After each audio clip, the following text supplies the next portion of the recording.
اعوذ باللہ من الشیطان الرجیم بسم اللہ الرحمن الرحیم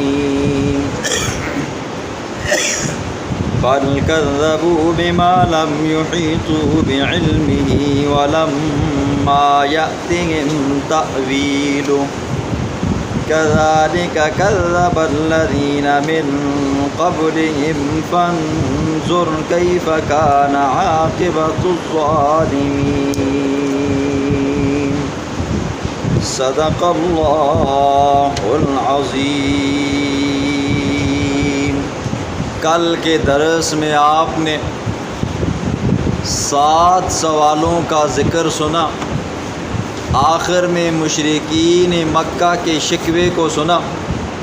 مشرکین کہتے تھے کہ ہم کیسے مان لیں کہ یہ قرآن اللہ کی لا ریب کتاب ہے، ہو سکتا ہے کہ محمد صلی اللہ علیہ وسلم جاتا ہو کسی سے لکھوا کر یہ قرآن لے آتا ہو یا خود گھر میں بیٹھ کر لکھتا ہو، تو ہمیں کیسے پتہ چلے گا کہ یہ اللہ کی لا ریب کتاب ہے، اللہ کی طرف سے یہ اتری ہوئی کتاب ہے؟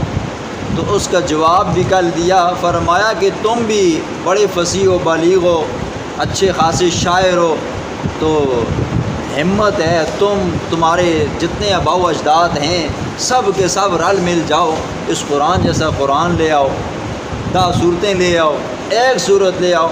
فرمایا ہرگز نہیں لا سکتے ہو۔ آج اللہ رب العزت مشرکین مکہ کی اور عام مشرکوں کی ضد اور عناد کو بیان فرمائیں گے، ساتھ میں اللہ رب العزت ان کے انجام کو بھی بیان فرمائیں گے۔ پہلی آیت میں اللہ فرماتے ہیں بلکہ کذبوا، انہوں نے جھٹلایا ہے، بما، اس چیز کو کہ لم یحیطوا بعلمہ، کہ جس کا احاطہ نہیں کیا ان کے علم نہیں، اور ولما یأتihim تأویلہ، اور نہیں آئی ان کے پاس اس کی تعویل۔ یہ مشرکین، یہ کفار قرآن کو اس لیے جھٹلاتے ہیں، انہوں نے قرآن کے اندر کبھی غور نہیں کیا، یہ قرآن کہتا کیا ہے، قرآن اتارا کیوں گیا ہے؟ قرآن تو اللہ نے صرف اس لیے اتارا ہے تاکہ بندہ اس کے مطابق زندگی گزارے اور آخر میں خاتمہ جو ہو وہ اچھا ہو اور جنت اسے نصیب ہو۔ قرآن تو یہ کہتے ہیں جی، اور یہ عناد کی وجہ سے، ضد کی وجہ سے، ہٹ درمی کی وجہ سے اس قرآن کو نہیں مانتے، اور نہ ماننے کی وجہ یہ ہے، فرمایا وَلَمَّا يَأْتِهِمْ تَأْوِيلُ، ابھی تک اس کا انجام نہیں آیا۔ انجام کیا ہے جی؟ آخر میں عذاب ہے۔ اللہ قانون اور دستور یہ ہے، جب کوئی قوم اللہ کی اور اللہ کے پیغمبروں کی، اس کی بھیجی ہوئی کتابوں کی بات نہیں مانتی تو پھر اللہ ایسی قوم کو صفحہ ہستی سے مٹاتا ہے۔ كَذَلِكَ كَذَّبَ الَّذِينَ مِن قَبْلِهِمْ، اللہ اپنے پیغمبر کو تسلی دیتے ہیں، میرے پاک پیغمبر آپ غمگین مت ہوں، پریشان مت ہوں۔ دیکھیں نا، یہ انسان تھے نا جی، وہ بھی ہماری طرح، ان کا بھی دل تھا جی، ان کا بھی جگر تھا۔ ظالم بدبخت حضور صلی اللہ علیہ وسلم کو کبھی ساحر کہتے، جادوگر کہتے، کبھی کاہن نجومی کہتے، کبھی شاعر کہتے، کبھی مجنون کہتے، کبھی کیا کہتے، کبھی کیا کہتے، تو حضور کا بھی دل ٹوٹتا ہوگا نا جی۔ تو اللہ رب العزت قرآن اتار کر اپنے پیغمبر کو تسلیاں دیتا تھا۔ دیکھو قرآن، مفسرین فرماتے ہیں کہ قرآن کا بیک وقت اللہ کی طرف سے نہ اتارنے کی ایک وجہ یہ بھی تھی کہ اللہ وقتاً فوقتاً تھوڑا تھوڑا کر کے قرآن اتارتا تھا، اپنے پیغمبر کو تسلیاں بھی دیا کرتا تھا، ٹھیک ہے۔ تو فرمایا میرے پاک پیغمبر پریشان اور غمگین مت ہو کہ تیری امت سے پہلے بھی امتیں آئی تھیں۔ حضرت نوح علیہ السلام کی قوم تھی، 950 سال جی، 950 سال تبلیغ کی، کتنے بندے مسلمان ہوئے جی؟ 80 اور 81 بندہ ہوئے، ٹھیک ہے۔ حضرت ہود علیہ السلام، پھر جب قوم نے نہ مانا اللہ کی طرف سے عذاب آیا، 20 میں بیوی بھی گئی اور 20 میں بچہ بھی گیا جی۔ پھر اسی طرح قوم ہود ہے جی، وقت کے پیغمبر کی بات کو نہ مانا اور اللہ کے احکامات کو نہ مانا، اللہ نے صفحہ ہستی سے مٹایا۔ قوم سمود ہے، قوم عاد ہے، قوم فرعون ہے، اور بھی قومیں آتی رہی ہیں، اللہ نے انہیں صفحہ ہستی سے مٹایا۔ فرمایا فانظر، بس دیکھ تو کیف کان عاقبۃ الظالمین، کیا انجام تھا ظالموں کا۔ اے امت محمدیہ کے لوگوں، تم میرے پیغمبر کی بات کو مانو، میرے پیغمبر کے لائے ہوئے دین کو مانو، اس پر جو قرآن اتارا جاتا ہے اس کی مانو، اس پر عمل کرو، اس کے مطابق زندگی گزارو، بچ جاؤ گے، ورنہ تمہارا انجام بھی پچھلی امتوں کی طرح ہوگا۔ آگے اللہ فرماتے ہیں وَمِنْهُم مَّن يُؤْمِنُ بِهِ وَمِنْهُم مَّن لَّا يُؤْمِنُ بِهِ، فرمایا ان مشرکین میں سے سارے ایسے ایک جیسے نہیں ہیں، کچھ ان میں ایمان رکھتے ہیں، کچھ ایمان نہیں رکھتے، بعضوں کو اللہ نے بعد میں توفیق دے دی، بعضوں کو اللہ نے مرتے دم تک توفیق نہیں دی۔ فرمایا وَرَبُّكَ أَعْلَمُ بِالْمُفْسِدِينَ، آپ کا رب خوب جانتا ہے جی فسادیوں کو۔ لیکن جو ایمان رکھتا ہے وہ تو مصلح ہے، وہ اصلاح کرنے والا ہے، امر بالمعروف نہی عن المنکر کرنے والا ہے۔ جو ایمان نہیں رکھتا، جو قرآن کو نہیں مانتا، اللہ کے پیغمبر کی باتوں کو نہیں مانتا، قرآن اسے کہتا ہے یہ فسادی بندہ ہے، یہ فسادی ہے۔ آگے اللہ رب العزت نے مشرکین کی خباثتوں کو بیان فرمایا۔ مشرکین جو تھے نا جی، حضور کی محفل کے اندر طرح طرح کے بندے آتے تھے جی، حضور اپنے صحابہ کو بیان کرتے، واعظ و نصیحت کرتے، بیچ میں یہودی بھی آ کر بیٹھ جاتے، عیسائی آ کر بیٹھ جاتے، مشرک آ کر بیٹھ جاتے، کافر آ کر بیٹھ جاتے، تو ان کے بیٹھنے کی غرض ہوتی تھی ہر بندے کی اپنی۔ صحابہ کی غرض یہ ہوتی تھی تاکہ ہماری اصلاح ہو جائے، آپ کی غرض یہ ہے تاکہ ہمارا ناظرہ ٹھیک ہو جائے، تاکہ ہمیں ترجمہ آ جائے، تاکہ ہمیں قرآن کی سمجھ آ جائے جی۔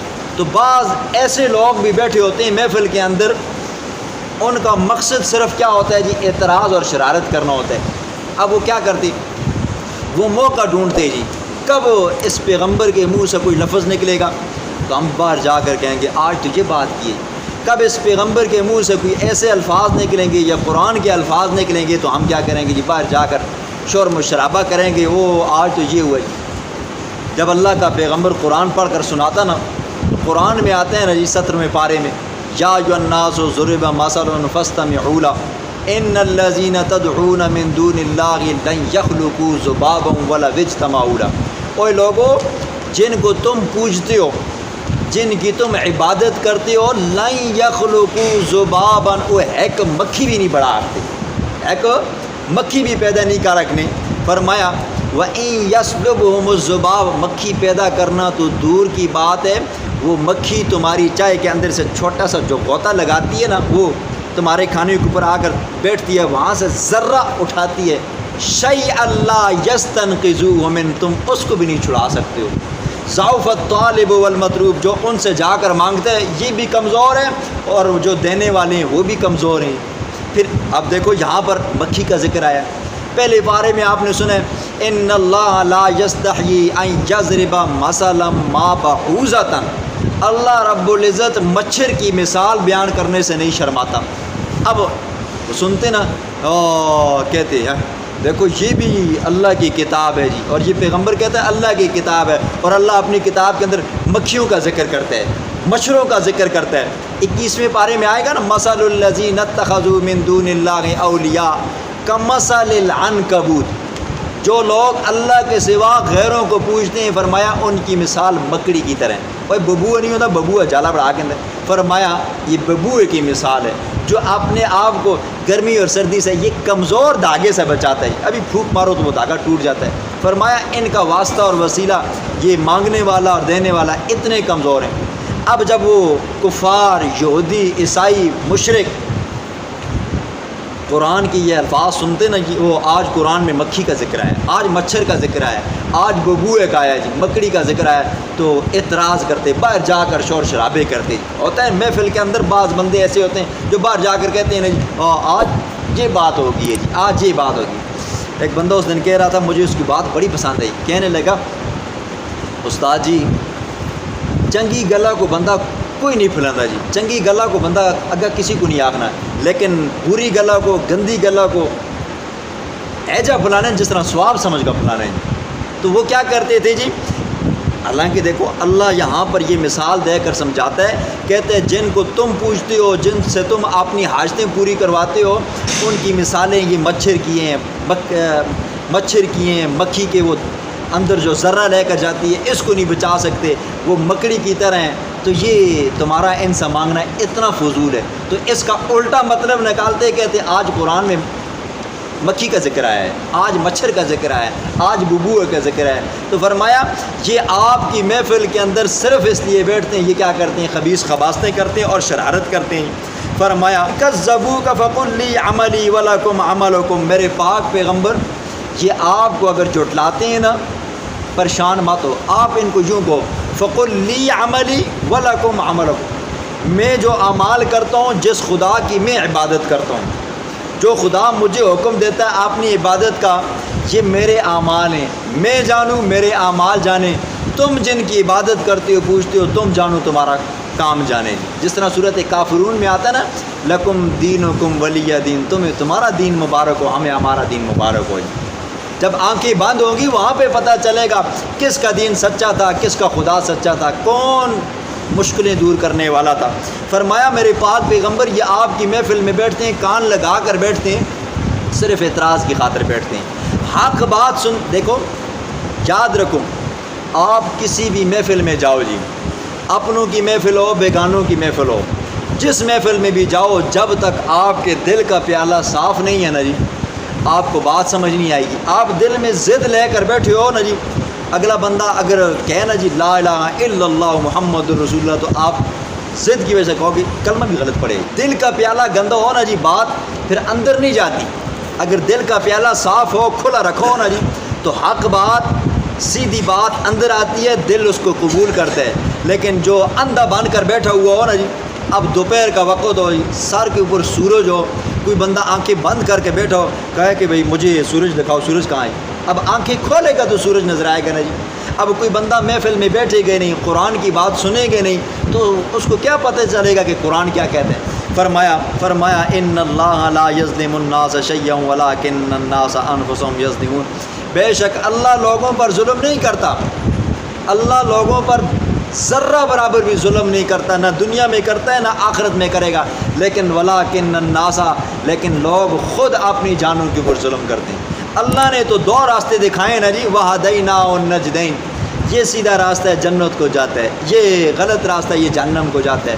اب اس کو سمجھنے کے لیے میں نے تمہارے پاس رسول بھیجے، ان کے اوپر میں نے وحی اتاری ہے، ان کے ہاتھوں کے اوپر میں نے کتاب اتاری ہے اور تمہاری رہنمائی کرتے ہیں.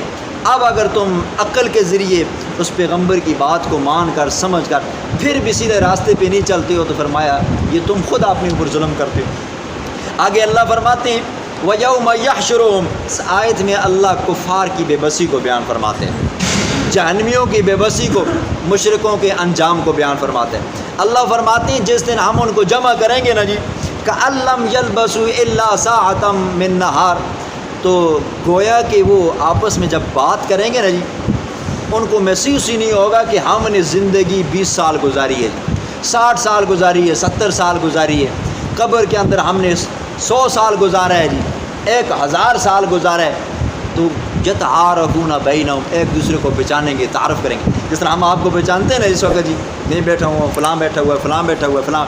تو اس وقت بندہ، ہر بندہ ایک دوسرے کو پہچانے گا. ابتداءً جب قیامت کی ہولناکیاں شروع ہو جائیں گی نا جی وہاں پر پہچانے گا تو ہر کوئی، لیکن بے بسی اتنی ہوگی ہر بندہ دوسرے سے بھاگے گا. باپ بیٹے سے، بیٹا باپ سے، ماں بیٹی سے، بیٹی ماں سے، خاوند بیوی سے، بیوی خاوند سے، ماں اولاد سے، ایک دوسرے سے بھاگیں گے کہیں مجھ سے یہ نیکیاں نہ مانگیں.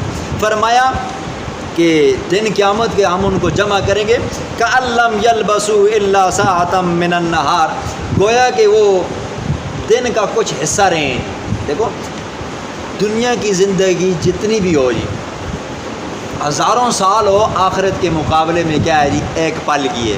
اور آخرت کے ایک دن کے بارے میں آتا ہے سورۃ معارج میں، اللہ فرماتے ہیں 50,000 سنہ، اس ایک دن کی مقدار کیا ہوگی دنیا کے دنوں کے مقابلے میں 50,000 سال. دنیا کا 50,000 سال، تو وہ قیامت کا دن کیا ہوگا جی ایک دن ہوگا. تو خود حساب لگاؤ جی دنیا میں زندگی کیا ہوتی ہے تو آخرت کے مقابلے میں کیا ہوا جی ایک پل ہو گیا. یا یہ سمجھو برزخ کی زندگی ہے جی، مرنے کے بعد جو زندگی ہے جی، قبر کے اندر جو رہنا ہے وہ قبر کی زندگی کیا ہے جی آخرت کے مقابلے میں کیا ہے جی ایک پل کی زندگی ہے. فرمایا یتعارفون بینہم قد خسر الذین کذبوا بلقاء اللہ، تحقیق خسارے میں پڑے وہ لوگ جنہوں نے جھٹلایا اللہ کی ملاقات کو، اور وما کانوا مہتدین، اور وہ نہیں تھے ہدایت یافتہ۔ وَلِكُلِّ أُمَّةٍ رسول، فرمایا قیامت والے دن ہر امت کا ایک رسول ہوگا۔ دنیا کے اندر بھی ہر امت کے لیے ایک پیغمبر ہوتا ہے۔ وہ پیغمبر جب آتا ہے لوگوں کو اللہ کی طرف بلاتا ہے، وہ آ کر واعظ و نصیحت کرتا ہے، تبلیغ کرتا ہے، اور اگر کوئی مانتا ہے تو ٹھیک ہے، نہیں مانتا ہے تو فرمایا قضی بینہم بالقسط، تو ان لوگوں کے درمیان میں انصاف کے ساتھ فیصلہ کیا جاتا ہے۔ یہ نہیں ہے کہ کوئی بندہ نیک تھا، اللہ نے اس کو عذاب میں ڈال کر پھر اس کا بھی حشر جہنمیوں کے ساتھ کر دیا۔ فرمایا نہیں، ان کا فیصلہ انصاف کے ساتھ ہوگا۔ اور اسی طرح محشر کے میدان کے اندر ہر امت کا رسول ہوگا جی۔ اور حدیث میں آتا ہے کوئی پیغمبر آئے گا، اس کے ساتھ ایک امتی ہوگا جی۔ کوئی پیغمبر ایسا ہوگا جس کے ساتھ ہو کوئی بھی امتی نہیں ہوگا، کوئی ایسا ہوگا جس کے ساتھ 40 ہوں گے، کوئی ایسے ہوں گے کسی کے ساتھ کیا ہوں گے 3 ہوں گے، کوئی ایسے ہوں گے کسی کے ساتھ کیا ہوں گے جی 81 ہوں گے، کوئی ایسے ہوں گے جن کے ساتھ جم غفیر ہوگا جی۔ تو فرمایا ہر امت کے اوپر ایک رسول ہوگا۔ دن قیامت کے اللہ رب العزت وہاں پر بلائے گا، پھر اللہ اس پیغمبر سے پوچھے گا بتا تو نے میرا پیغام اپنی امت کو پہنچایا تھا یا نہیں پہنچایا تھا؟ وہ پیغمبر کہے گا اے اللہ میں نے تیرا دین تیرے احکامات سارے پہنچائے تھے۔ وہ امت انکار کرے گی۔ امت کیا کرے گی جی؟ انکار کرے گی۔ پیغمبر دعویٰ کریں گے ہم نے اے اللہ تیرا دین ان تک پہنچایا تھا، امت انکار کرے گی، اللہ فرمائیں گے گواہ کون سے؟ قانون ہے نا جی، البینۃ علی المدعی والیمین علی من انکر، یہ فقہ کا قانون ہے۔ کیا ہوتا ہے جی؟ جو بندہ دعویٰ کرتا ہے عدالت کے اندر تو عدالت اسے کہتی ہے بھائی 2 گواہ پیش کرو جی، تمہارے گواہ کون سے ہیں؟ اور جو انکار کرتا ہے اس کو کہتے ہیں بھائی قسم اٹھاؤ۔ اب اللہ کہے گا جی اس پیغمبر سے تمہارے گواہ کون سے ہیں؟ تو وہ پیغمبر کہے گا اے اللہ وہ آخری پیغمبر جو آیا تھا نا جی محمد رسول اللہ صلی اللہ علیہ وسلم، اس کی امت ہماری گواہ ہے۔ تو وہ لوگ کہیں گے اے اللہ وہ امت کئی 100 سال کے بعد آئی تھی، وہ ہمارے اوپر کیسے گواہ بن سکتی ہے؟ اللہ امت محمدیہ کو جمع کرے گا اور جمع کر کے پوچھے گا بتاؤ کیا حضرت نوح نے، حضرت ہود نے، حضرت صالح نے، حضرت ابراہیم نے، حضرت زکریا نے، حضرت داؤد نے، حضرت سلیمان نے اپنی امت تک میرا پیغام پہنچایا تھا یا نہیں پہنچایا تھا؟ امت محمدیہ کہے گی اللہ پہنچایا تھا۔ اللہ پوچھے گی تم نے کہاں پر پڑھا تھا؟ اے اللہ تو نے اپنا پیغمبر بھیجا تھا، اس کے اوپر ایک کتاب نازل کی تھی، اس کتاب کے اندر یہ لکھا ہوا تھا وَلَقَدْ أَرْسَلْنَا نُوحًا إِلَىٰ قَوْمِهِ فَقَالَ يَا قَوْمِ اعْبُدُوا اللَّهَ۔ حضرت ہود علیہ السلام، حضرت صالح علیہ السلام، حضرت ابراہیم علیہ السلام، جب یہ امت محمدیہ گواہی دے گی تو ان کی امتیں لاجواب ہو جائیں گی، تو آخر جہنم میں جائیں گے، نہ مانیں گے تو جہنم میں جائیں گے۔